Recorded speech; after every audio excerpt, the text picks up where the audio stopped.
Bismillahirrahmanirrahim.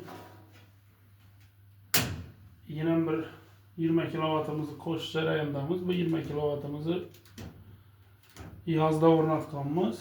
Kadastr sababli shuncha durmaydi bu. Bir klinika yuridический ishlandi. Xudo xolasa yine hozir ishlatamiz buni. Yine koştuk.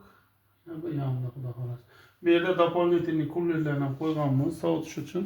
O'zini datchiki bor, 30 gradusdan o'tchak olsa ishlab bu yerni ne etadi? Uyni ichida turgani uchun bu yerni sovutadi. Keyin yana bir kullerimiz bu yoqda shunga ulangan. Bu yerni sovutsash uchun. Hem bir invertorning orqasini kesib ochib qo'yibmiz. Spesialniy qizmasligi uchun. Zazimlarlar aytilgan.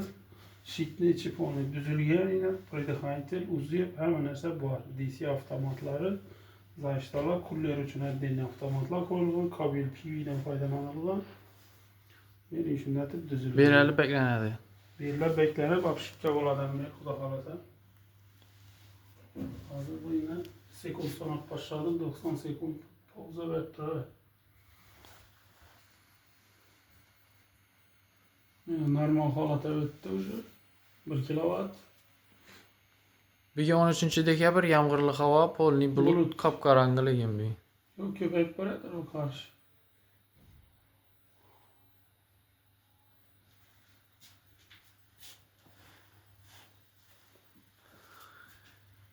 Xohlasa yine normal ishlaydi. Bu yerda kamera sistemasini ham ishlayapmiz va nima ham ishlab qo'yibmiz yana.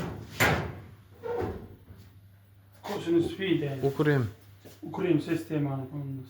Bir reaktiv energiyani yo'qotadi. Hamma narsaga foydasi jalb bo'ladi. Transformer davlat ozroq pul to'laysan bu narsa dursa shu yerda.